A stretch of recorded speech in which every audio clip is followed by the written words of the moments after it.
പിതാവും പുത്രനും പരിശുദ്ധാത്മാവുമായ ത്രിയേക ദൈവത്തിന്റെ തിരുനാമത്തിന് എന്നേക്കും മഹത്വമുണ്ടായിരിക്കട്ടെ. ആമേൻ.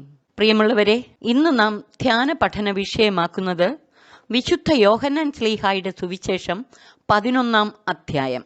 യോഹന്നാൻ 11, 12 അധ്യായങ്ങളിൽ യേശുവിന്റെ പരസ്യ ജീവിതത്തിന്റെ അവസാനം നടന്ന സംഭവങ്ങളാണ് വിവരിക്കുന്നത്. ലാസറിനെ ഉയർപ്പിക്കുന്ന സംഭവമാണ് 11 അധ്യായത്തിന്റെ ഉള്ളടക്കം. യോഹന്നാൻ എഴുതിയ സുവിശേഷത്തിലെ 6ാമത്തെ അടയാളമാണിത്. ഇതുവഴി യേശു പുനരുത്ഥാനവും ജീവനുമാണെന്ന് വെളിപ്പെടുത്തി. പരിശുദ്ധ ത്രിത്വത്തിലെ 2ാമത്തെ ആളായ നിത്യവചനമായ യേശു ലോകത്തിന്റെ പ്രകാശവും ജീവദാതാവുമാണ്. ദൈവത്തിൽ നിന്ന് നേരിട്ട് വന്ന പുത്രൻ തമ്പുരാൻ ദൈവിക വെളിപാടിന്റെ പൂർണ്ണതയാണ്. അവനിൽ സ്നേഹം അതിന്റെ പൂർണ്ണതയിൽ വെളിപ്പെട്ടു. വിശ്വാസപൂർവം ഈ വെളിപാടിന്റെ വെളിച്ചം സ്വീകരിക്കുന്നവരെ ജീവന്റെ സമൃദ്ധിയിലേക്ക് അവിടെ ആനയിക്കും.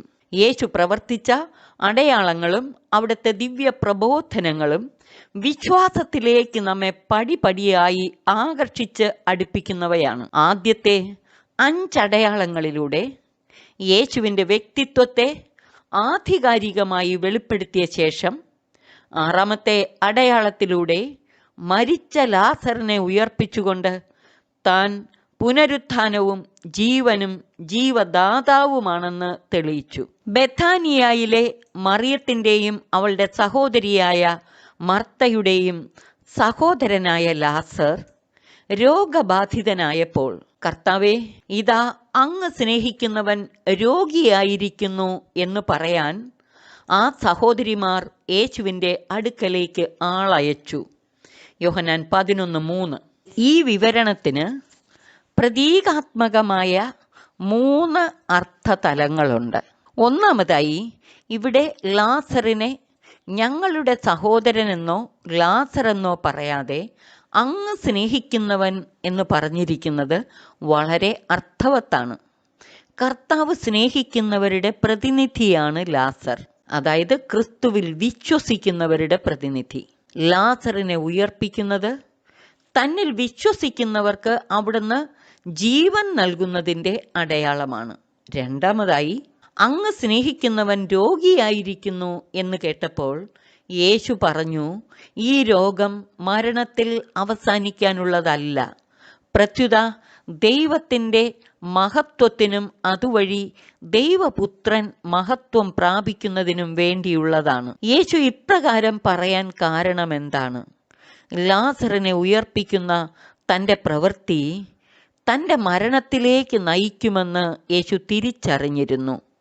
അതുകൊണ്ടാണ് ഈ രോഗം മരണത്തിൽ അവസാനിക്കാനുള്ളതല്ല, ദൈവത്തിൻ്റെ മഹത്വത്തിനും അതുവഴി ദൈവപുത്രൻ മഹത്വം പ്രാപിക്കുന്നതിനും വേണ്ടിയുള്ളതാണ് എന്ന് യേശു പറഞ്ഞത്.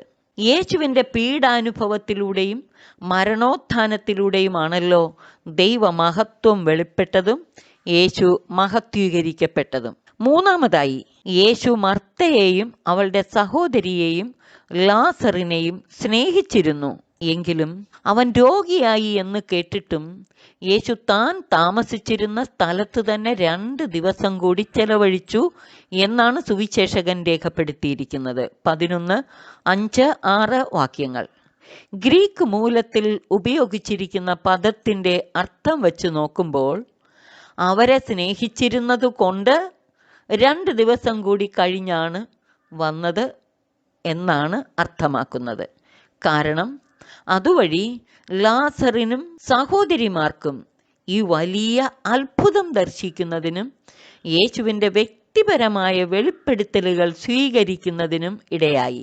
യഥാർത്ഥത്തിൽ അവരെ യേശു സ്നേഹിച്ചിരുന്നതിനാൽ ഉടനടി അവിടെ എത്തി ലാസറിനെ സുഖപ്പെടുത്തുകയല്ലേ വേണ്ടിയിരുന്നതെന്ന് നാം ചിന്തിച്ചേക്കാം. മാനുഷികമായി ചിന്തിച്ചാൽ അങ്ങനെയാണ്. എന്നാൽ യഥാർത്ഥത്തിൽ മരിച്ചടക്കി 3 ദിവസം കഴിഞ്ഞ് യേശു വന്ന് ലാസറിനെ ഉയർപ്പിച്ചതിനാൽ ആ കാത്തിരിപ്പിലൂടെ അവർക്കും മറ്റനേകർക്കും യേശുവിൻ്റെ ഉപരിമഹത്വം ദർശിക്കാനും കൂടുതൽ ആഴമായ വിശ്വാസത്തിലേക്ക് കടന്നു വരാനും സാധിച്ചു. യേശുവിൻ്റെ കൂടുതൽ വ്യക്തിപരമായ വെളിപ്പെടുത്തലുകൾ മർത്തയ്ക്കും മറിയത്തിനും സ്വീകരിക്കുന്നതിനും സാധിച്ചു. 11:1 മുതൽ 6 വരെയുള്ള വാക്യങ്ങളിൽ ഒരു കാര്യം കൂടെ ശ്രദ്ധേയമാണ്. പ്രത്യേകിച്ച് 11:3 അങ്ങ് സ്നേഹിക്കുന്നവൻ എന്ന് പറയുന്നിടത്ത് സുഹൃത്ത് ബന്ധത്തെ സൂചിപ്പിക്കുന്ന ഫിലെയിൻ എന്ന പദമാണ് ഉപയോഗിച്ചിരിക്കുന്നത്. എന്നാൽ 11:5 യേശു മർത്തയെയും മറിയത്തെയും ലാസറിനെയും സ്നേഹിച്ചിരുന്നു എന്ന് പറയുന്നിടത്ത് അനന്തവും ആത്മദാനം ചെയ്യുന്നതും വ്യവസ്ഥകളില്ലാത്തതുമായ ദൈവിക സ്നേഹത്തെ സൂചിപ്പിക്കുന്ന അഗാപ്പാൻ എന്ന പദമാണ് ഉപയോഗിച്ചിരിക്കുന്നത്. യേശുവിനെ നയിച്ചിരുന്നത് വെറും മാനുഷികമായ സൗഹൃദ ബന്ധമല്ല, അതിസ്വാഭാവികമായ ദൈവിക സ്നേഹമാണ് എന്ന് ഇതിൽ നിന്ന് വ്യക്തമാകുന്നു. 11:7 മുതൽ 16 വരെയുള്ള വാക്യങ്ങൾ. അനന്തരം യേശു ശിഷ്യന്മാരോട് പറഞ്ഞു, നമുക്ക് വീണ്ടും യൂദയായിലേക്ക് പോകാം. അപ്പോൾ ഗുരു, യഹൂദർ ഇപ്പോൾ തന്നെ നിന്നെ കല്ലെറിയാൻ അന്വേഷിക്കുകയായിരുന്നല്ലോ, എന്നിട്ട് അങ്ങോട്ട് പോവുകയാണോ എന്ന് ചോദിച്ച് ശിഷ്യന്മാർ യേശുവിനെ തടസ്സപ്പെടുത്താൻ ശ്രമിച്ചു. യേശു പ്രതിവചിച്ചു, പകലിന് 12 മണിക്കൂറില്ലേ? പകൽ നടക്കുന്നവൻ കാൽ തട്ടി വീഴുകയില്ല. ഈ ലോകത്തിൻ്റെ പ്രകാശം അവൻ കാണുന്നു. രാത്രി നടക്കുന്നവൻ തട്ടി വീഴുന്നു, കാരണം അവന് പ്രകാശമില്ല. ഇവിടെ ദൈവിക പദ്ധതി പ്രകാരം നമുക്കായി നിശ്ചയിക്കപ്പെട്ടിട്ടുള്ള ഇഹലോക ജീവിത കാലത്തെയാണ് പകലെന്ന് പറഞ്ഞിരിക്കുന്നത്. ദൈവത്തിൻ്റെ തിരുഹിത പ്രകാരം അവിടുത്തെ പദ്ധതി അനുസരിച്ചാണ് നാം ജീവിക്കുന്നതെങ്കിൽ മരണഭയത്തിന് അടിസ്ഥാനമില്ല. പകൽ നടക്കുന്നവൻ കാൽ തട്ടി വീഴുകയുമില്ല. കാരണം പകൽ യേശു നൽകുന്ന വെളിപാടിൻ്റെ വെളിച്ചമുണ്ട്. നമുക്ക് യേശുവിലൂടെ ലഭിച്ച ദൈവ തിരുമനസ്സിൻ്റെ വെളിപ്പെടുത്തൽ, ഈ വെളിപ്പെടുത്തൽ അനുസരിച്ചുള്ള വിശ്വാസ വെളിച്ചത്തിലാണ് നാം നടക്കുന്നതെങ്കിൽ നാം ഒരിക്കലും വഴുതി വീഴുകയില്ല. അതിനാൽ ഈ വെളിപാടിൻ്റെ വെളിച്ചത്തിൽ സഞ്ചരിക്കാൻ അവിടുന്ന് ശിഷ്യന്മാരെ ക്ഷണിക്കുകയാണിവിടെ. യേശു തുടർന്നു, നമ്മുടെ സ്നേഹിതനായ ലാസർ ഉറങ്ങുകയാണ്, അവനെ ഉണർത്താൻ ഞാൻ പോകുന്നു. ലാസറിൻ്റെ സഹോദരിമാർ, അങ്ങ് സ്നേഹിക്കുന്നവൻ രോഗബാധിതനായിരിക്കുന്നു എന്നാണ് പറഞ്ഞത്. എന്നാൽ യേശു പറയുന്നത് നമ്മുടെ സ്നേഹിതനായ ലാസർ എന്നാണ്. ശിഷ്യന്മാർ പറഞ്ഞു, കർത്താവെ, ഉറങ്ങുകയാണെങ്കിൽ അവൻ സുഖം പ്രാപിക്കും. യേശു അവൻ്റെ മരണത്തെക്കുറിച്ചാണ് സംസാരിച്ചത്. എന്നാൽ നിദ്രയുടെ വിശ്രമത്തെക്കുറിച്ചാണ് അവൻ പറഞ്ഞതെന്ന് അവർ വിചാരിച്ചു. അപ്പോൾ യേശു വ്യക്തമായി അവരോട് പറഞ്ഞു, ലാസർ മരിച്ചുപോയി. നിങ്ങൾ വിശ്വസിക്കേണ്ടതിന് ഞാൻ അവിടെ ഇല്ലാഞ്ഞതിനാൽ നിങ്ങളെ പ്രതി ഞാൻ സന്തോഷിക്കുന്നു. യേശു ഇങ്ങനെ പറയാൻ കാരണം, ലാസറിനെ ഉയർപ്പിക്കുന്ന സംഭവത്തിലൂടെ ശിഷ്യന്മാരും യേശുവിലൂടെ വെളിപ്പെടുത്തുന്ന ദൈവമഹത്വം ദർശിക്കുന്നതിനും വിശ്വാസത്തിൽ ഉറയ്ക്കുന്നതിനും ഇടവരും എന്നുള്ളതുകൊണ്ടാണ്. നമുക്ക് അവൻ്റെ അടുത്തേക്ക് പോകാമെന്ന് പറഞ്ഞ് യേശു ശിഷ്യരെയും കൂട്ടി ലാസറിൻ്റെ ഭവനത്തിലേക്ക് പോയി. സ്വജീവൻ ബലിയർപ്പിച്ചുകൊണ്ടാണ് യേശു ലാസറിനെ ഉയർപ്പിക്കാൻ പോകുന്നത്. ദിദിമോസ് എന്ന തോമസ് അപ്പോൾ മറ്റ് ശിഷ്യന്മാരോട് പറഞ്ഞു, അവനോടൊപ്പം മരിക്കാൻ നമുക്കും പോകാം. യേശു മരണത്തിലേക്കാണ് പോകുന്നതെന്ന് ശിഷ്യന്മാർ തിരിച്ചറിഞ്ഞിരുന്നില്ല. അതിനാൽ തോമസിൻ്റെ ഈ വാക്കുകൾ ദൈവാത്മപ്രേരിതമായ ഒരു പ്രവചനമായി വേണം മനസ്സിലാക്കാൻ. 11-ാം അധ്യായം 17 മുതൽ 44 വരെയുള്ള ഭാഗങ്ങൾ യേശു ലാസറിനെ ഉയർപ്പിക്കുന്ന സംഭവമാണ് ഈ തിരുവചന ഭാഗത്തിൻ്റെ ഉള്ളടക്കം. യേശു അന്ധനെ സുഖപ്പെടുത്തിക്കൊണ്ട് താൻ ലോകത്തിൻ്റെ പ്രകാശമാണെന്ന് വെളിപ്പെടുത്തി. ലാസറിനെ ഉയർപ്പിക്കുന്ന അടയാളത്തിലൂടെ താൻ പുനരുത്ഥാനവും ജീവനുമാണെന്നും ജീവദാതാവാണെന്നും വെളിപ്പെടുത്തി. ലാസർ മരിച്ചടക്കപ്പെട്ടതിൻ്റെ 4-ാം ദിവസമാണ് യേശു ലാസറിൻ്റെ ഗ്രാമമായ ബഥാനിയായിലെത്തിയത്. അപ്പോൾ മർത്ത ചെന്ന് അവനെ സ്വീകരിച്ചു. അവൾ യേശുവിനോട് പറഞ്ഞു, കർത്താവേ, നീ ഇവിടെ ഉണ്ടായിരുന്നെങ്കിൽ എൻ്റെ സഹോദരൻ മരിക്കുകയില്ലായിരുന്നു. 11:22. 11:32 മറിയം യേശുവിൻ്റെ അടുത്ത് ചെന്നപ്പോഴും ഇതുതന്നെ പറഞ്ഞു. ഈ സഹോദരിമാർക്ക് യേശുവിലുണ്ടായിരുന്ന വ്യക്തിപരമായ ബന്ധം എത്രമാത്രമാണെന്ന് ഈ വാക്കുകൾ വ്യക്തമാക്കുന്നു. വ്യക്തിപരമായ സ്നേഹബന്ധം മാത്രമല്ല, യേശുവിൽ അവർക്കുണ്ടായിരുന്ന വിശ്വാസവും വ്യക്തമാക്കുന്നതാണ് മർത്തയുടെ തുടർന്നുള്ള വാക്കുകൾ. അവൾ പറഞ്ഞു, എന്നാൽ നീ ചോദിക്കുന്നതെന്തും ദൈവം നിനക്ക് തരുമെന്ന് എനിക്കറിയാം. മർത്ത വിശ്വസിച്ചേറ്റു പറഞ്ഞു. അതായത് മരിച്ച ലാസറിനെ ജീവിപ്പിക്കാൻ യേശുവിന് കഴിയുമെന്ന വിശ്വാസം മർത്തയ്ക്കുണ്ടായിരുന്നു. യേശു പറഞ്ഞു, നിന്റെ സഹോദരൻ ഉയർത്തെഴുന്നേൽക്കും. അപ്പോൾ മർത്ത പറഞ്ഞു, അന്ത്യദിനത്തിലെ പുനരുത്ഥാനത്തിൽ അവൻ ഉയർത്തെഴുന്നേൽക്കുമെന്ന് എനിക്കറിയാം. ഇത് കേട്ടപ്പോൾ യേശു ഒരു വലിയ സത്യം അവൾക്ക് വെളിപ്പെടുത്തി. യേശു പറഞ്ഞു, ഞാനാണ് പുനരുത്ഥാനവും ജീവനും. എന്നിൽ വിശ്വസിക്കുന്നവൻ മരിച്ചാലും ജീവിക്കും. അതായത് യേശുവിൽ വിശ്വസിക്കുന്നവർ ശാരീരിക മരണത്തെ അതിജീവിക്കും. മാത്രമല്ല, ആ ജീവൻ നിത്യം നിലനിൽക്കുന്ന ഒന്നാണ്. അങ്ങനെ ജീവിക്കുകയും എന്നിൽ വിശ്വസിക്കുകയും ചെയ്യുന്നവൻ ഒരിക്കലും മരിക്കുകയില്ല. 11:26. നിത്യജീവിതത്തെക്കുറിച്ചുള്ള യേശുവിൻ്റെ വ്യക്തമായ പ്രബോധനമാണിത്. അതായത് യേശുവിൽ വിശ്വസിക്കുന്നവർ ശാരീരിക മരണത്തെ അതിജീവിക്കുമെന്ന് മാത്രമല്ല, യേശുവിലുള്ള വിശ്വാസത്തിലൂടെ ലഭിക്കുന്ന ജീവൻ നിത്യം നിലനിൽക്കുന്ന ഉയർപ്പിൻ്റെ ജീവിതമാണ്. യേശുവിലുള്ള വിശ്വാസമാണ് നമുക്ക് ഈ അനശ്വര ജീവൻ നേടിത്തരുന്നതെന്ന് സുവിശേഷം ആവർത്തിച്ചു പറയുന്നു. യേശു മർത്തയോട് ചോദിച്ചു, ഇത് നീ വിശ്വസിക്കുന്നുവോ? ഉവ്വ് കർത്താവേ, നീ ലോകത്തിലേക്ക് വരാനിരുന്ന ദൈവപുത്രനായ ക്രിസ്തുവാണെന്ന് ഞാൻ വിശ്വസിക്കുന്നു എന്ന് പറഞ്ഞ് മർത്ത യേശുവിലുള്ള തൻ്റെ വിശ്വാസം ഏറ്റുപറഞ്ഞു. 11:7. സ്നേഹം മാത്രമായ ദൈവം സ്നേഹപൂർവം തന്നെ നമുക്ക് വെളിപ്പെടുത്തി തരുമ്പോൾ സ്നേഹത്തോടെ ആ വെളിപാട് ഏറ്റുവാങ്ങി അഥവാ സ്വീകരിച്ച് ആ സ്നേഹത്തിന് മനുഷ്യൻ നൽകുന്ന വ്യക്തിപരമായ പ്രത്യുത്തരമാണ് വിശ്വാസം. മർത്തയ്ക്ക് കർത്താവ് നൽകിയ ഈ വെളിപ്പെടുത്തൽ മനുഷ്യകുലത്തിന് മുഴുവനുമായി അവിടുന്ന് നൽകിയ വെളിപ്പെടുത്തലാണ്. അതിനാൽ സ്നേഹപൂർവം ഈ വെളിപാട് സ്വീകരിച്ച് പ്രത്യുത്തരിക്കാൻ നാം ഏവരും കടപ്പെട്ടിരിക്കുന്നു. പ്രിയമുള്ളവരെ, മർത്തായുടെ വിശ്വാസ പ്രഖ്യാപനം പോലെ അനേകരുടെ മുന്നിൽ നമുക്കും യേശുവിലുള്ള വിശ്വാസം ഏറ്റുപറഞ്ഞ് അവിടുത്തെ മഹത്വപ്പെടുത്താം. യേശുവിലുള്ള തൻ്റെ വിശ്വാസ പ്രഖ്യാപനം കഴിഞ്ഞ് മർത്ത പോയി തൻ്റെ സഹോദരിയായ മറിയത്തെ വിളിച്ചുകൊണ്ടുവന്നു. മറിയം തിടുക്കത്തിൽ എഴുന്നേറ്റ് പുറത്തേക്ക് പോകുന്നത് കണ്ട് വീട്ടിൽ അവളെ ആശ്വസിപ്പിച്ചുകൊണ്ടിരുന്ന യഹൂദർ അവളെ അനുഗമിച്ചു. അവൾ ശവകുടീരത്തിൽ കരയാൻ പോവുകയാണെന്ന് വിചാരിച്ച് അവരും അവളെ അനുഗമിച്ചു. മറിയം യേശുവിനെ കണ്ടപ്പോൾ കാൽക്കൽ വീണ് പറഞ്ഞു, കർത്താവേ, നീ ഇവിടെ ഉണ്ടായിരുന്നെങ്കിൽ എൻ്റെ സഹോദരൻ മരിക്കുമായിരുന്നില്ല. അവളും അവളോടുകൂടെ വന്ന യഹൂദരും കരയുന്നത് കണ്ടപ്പോൾ യേശു ആത്മാവിൽ നെടുവീർപ്പിട്ടുകൊണ്ട് അസ്വസ്ഥനായി ചോദിച്ചു, അവനെ അടക്കിയിരിക്കുന്നത് എവിടെയാണ്? അവർ അവനോട് പറഞ്ഞു, കർത്താവേ, വന്ന് കാണുക. യേശു കണ്ണീർ പൊഴിച്ചു.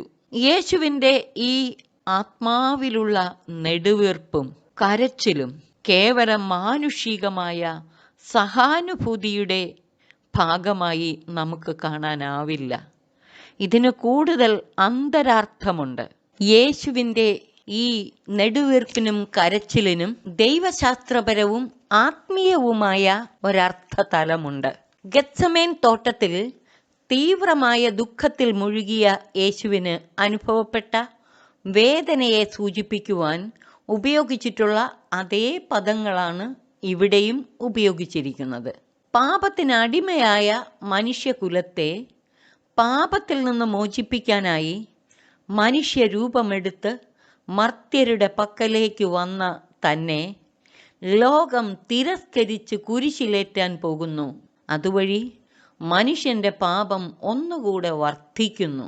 അതുപോലെ ഇവിടെയും ജീവദാതാവായ അവിടുത്തെ ഈ അടയാളം കണ്ടിട്ട് സ്വന്തം ജനം തന്നെ വധിക്കാനൊരുമ്പെടുന്നതോർത്ത്, ജനത്തിൻ്റെ പാപത്തെ ഓർത്താണ് യേശു ആത്മാവിൽ നെടുവീർപ്പിടുകയും കരയുകയും ചെയ്യുന്നത്. ലാസറിനെ ഉയർപ്പിച്ചതാണ് യേശുവിനെ വധിക്കുന്നതിനിടയായ നിർണായകമായ സംഭവം. പക്ഷേ ഇത് മനസ്സിലാക്കാതെ യേശു ലാസറിനെ ഓർത്ത് കരയുകയാണെന്ന് കരുതി യഹൂദർ പറഞ്ഞു, നോക്കൂ, അവൻ എത്രമാത്രം അവനെ സ്നേഹിച്ചിരുന്നു. എന്നാൽ അവരിൽ ചിലർ പറഞ്ഞു, അന്ധന്റെ കണ്ണു തുറന്ന ഈ മനുഷ്യന് ഇവനെ മരണത്തിൽ നിന്ന് രക്ഷിക്കാൻ കഴിയുമായിരുന്നില്ലേ? യേശു വീണ്ടും നെടുവീർപ്പിട്ടുകൊണ്ട് ശവകുടീരത്തിങ്കൽ വന്നു. അത് ഒരു ഗുഹയായിരുന്നു. അതിന്മേൽ ഒരു കല്ലും വെച്ചിരുന്നു. യേശു പറഞ്ഞു, ആ കല്ലെടുത്തു മാറ്റുവിൻ. മരിച്ചയാളുടെ സഹോദരിയായ മർത്ത പറഞ്ഞു, കർത്താവേ, ഇപ്പോൾ ദുർഗന്ധം ഉണ്ടായിരിക്കും. ഇത് 4-ാം ദിവസമാണ്. മരിച്ച് 3 ദിവസം കഴിയുമ്പോൾ ആത്മാവ് പൂർണ്ണമായും ശരീരത്തിൽ നിന്ന് വിട്ടുപോവുകയും ശരീരം ജീർണിക്കുകയും ചെയ്യുമെന്ന ഒരു ചിന്താഗതി യഹൂദരുടെ ഇടയിലുണ്ടായിരുന്നു. യേശു മർത്തയോട് ചോദിച്ചു, വിശ്വസിച്ചാൽ നീ ദൈവമഹത്വം ദർശിക്കുമെന്ന് ഞാൻ നിന്നോട് പറഞ്ഞില്ലേ? അതായത്, വിശ്വസിച്ചാൽ നിന്റെ സഹോദരൻ മരിച്ച് 3 ദിവസം കഴിഞ്ഞ് ജീർണിച്ച അവസ്ഥയിലാണെങ്കിലും ദൈവത്തിന് അത്ഭുതം പ്രവർത്തിക്കാൻ കഴിയുമെന്ന് നീ വിശ്വസിക്കുന്നില്ലേ എന്നാണ് യേശു പറഞ്ഞതിൻ്റെ അർത്ഥം. വിശ്വസിച്ചാൽ നീ ദൈവമഹത്വം ദർശിക്കുമെന്ന് യേശു ഉറപ്പുകൊടുത്തു.